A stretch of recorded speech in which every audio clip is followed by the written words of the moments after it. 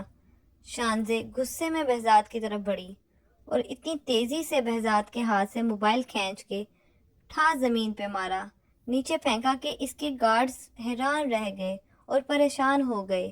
سارے گارڈز نے فوراً سے شانزے کی طرف اپنی گنز کری۔ بہزاد 2 منٹ کے لیے شانزے کی ہمت یہ دیکھ کے حیران ہی رہ گیا تھا کہ یہ کیا ہو رہا ہے میرے ساتھ، کچھ ہوش ہے یا نہیں آپ کو؟ شانزے نے بولا بہت غصے میں، اگر بر وقت میں اس بچے کو روڈ پر کراس کرتے نہیں روکتی تو آپ کا بیٹا آج اللہ کو پیارا ہو چکا ہوتا۔ یہ اتنے موٹے گارڈز کی اپنی نگرانی کے لیے رکھے ہوئے ہیں، اتنے بڑے ہو کر خود کی نگرانی کروا رہے ہو اور اتنے سے بچے کو لا وارثوں کی طرح چھوڑا ہوا ہے۔ واہ یار واہ، تمہارا ہی بیٹا ہے نا؟ بیٹا کون ہے یہ آپ کے؟ آنٹی، پاپا؟ لو جی، ماشاء اللہ، پاپا تو دیکھو ذرا یار، اپنے موبائل سے ہی فرصت نہیں ہے۔ ایسا کون سا فون تھا؟ بم بلاسٹ کروا رہے ہیں کہیں جو دھیان ہی نہیں ہے اپنے خود کے بچے پہ آپ کا؟ گارڈز رکھے ہوئے اپنے حفاظت کے لیے، بچے کے لیے کچھ بھی نہیں۔ سنم جو بہزاد کو دیکھ کے اتنی دیر سے یہ سوچنے کی کوشش کر رہی تھی کہ اس نے بہزاد کو کہاں دیکھا ہے، مگر جب سنم کو یاد آیا تو وہ شانزے کا ہاتھ پکڑ کے کھینچنے لگی۔ شانزے یار، بس کرو، تم جانتی نہیں انہیں، یہ بہزاد چودھری ہیں۔ ارے ہوگا کوئی بہزاد بغداد، مجھے نہ بتاؤ زیادہ، میری نظر میں تو یہ ایک دم بیکار شخص ہے جو اپنا بچہ نہیں سنبھال سکتے۔ ارے ہٹ سنم، پیچھے ہٹ۔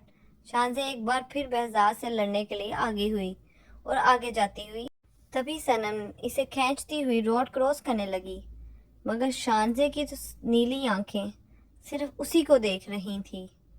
اور اگر آپ لوگوں کو میرا یہ ناول پسند آیا ہو اور اس کی اگلی ایپیسوڈز دیکھنا چاہتے ہوں، کمنٹ لازم کریں، ساتھ ہی ساتھ بیل آئیکن کا بٹن بھی دبانا مت بھولیں اور ساتھ ساتھ سبسکرائب بھی کریں۔ اللہ حافظ. اس کا سیکنڈ پارٹ جلد ہی آپ کو ملے گا.